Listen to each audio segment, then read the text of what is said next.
There is a plant out there growing all over the place that you can use medicinally for dozens of reasons, but mostly people use it for colds and flus. I'm going to show you today how to find it, what it looks like, where it grows, and how to propagate it so that you can have as much as you want in your food forest or in your home backyard garden as you'd like.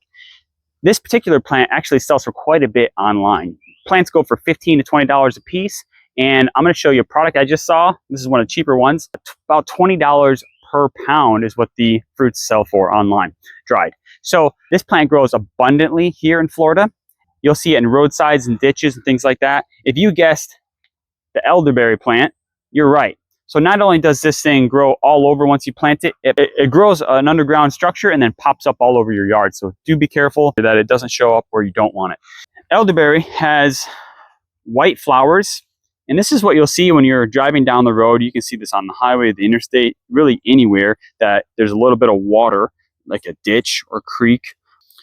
Take a look at the flowers here. These flowers have 5 white petals with some little yellow pollen stamens popping up out of them.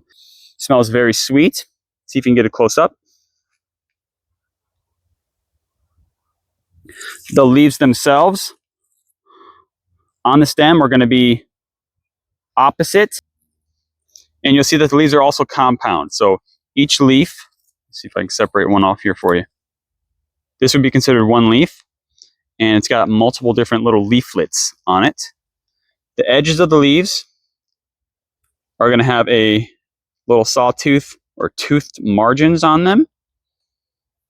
So this is an elderberry plant. Again, white flowers, opposite leaves, toothed margins on a compound leaf. Smells good. So now let's talk about how you can propagate these things.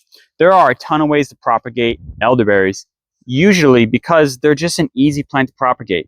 So you'll notice that if you look here, this one is coming up from a plant that I've got 10 feet over there. They send down a rhizome and it just grows to the ground and pops up all over the place. One way you can do and get new plants is to pull these little guys up, and it's okay to break them off. You'll see on here, it's got some roots popped out. There's a couple of them.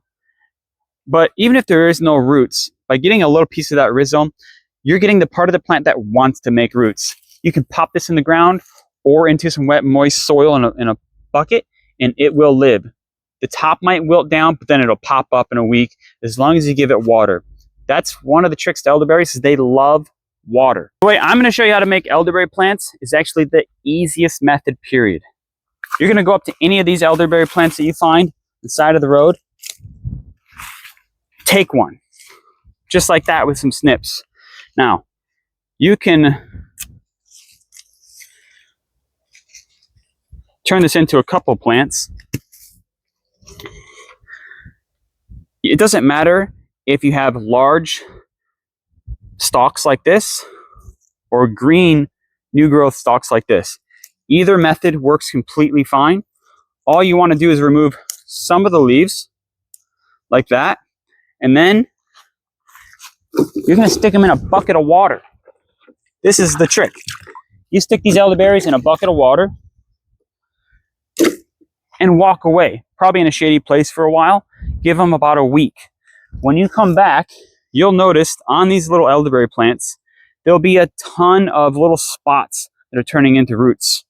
That's one of the elderberry's properties, the way it likes to grow. When it gets broken off in a storm, because they grow next to water a lot of times, it'll fall in the water and then regrow. We'll come back to this in about a week and see what it looks like. All right, guys, it's been about 2 weeks since we put these elderberries in the bucket. Let's take a look and see where we're at. So I'll bring the camera over here and we'll take a quick peek. So let's see what we've got here. As you can see, a lot of these have roots on them. Pretty much all of them have roots except for the biggest one. And the biggest one, I promise you, is going to make roots. I can see these white spots on it. Same I can see here right before they explode into a root. It makes these white spots. Because it's got a thicker bark, it does take a little bit longer. But we'll put that one back in there, keep going. Even the little tiny green one we have has roots all over it. And all the other ones do as well. So the only thing I've done with this water, really, is I changed the water 2 or 3 times just to keep the mosquitoes from growing in there. But elderberries love to make roots in water.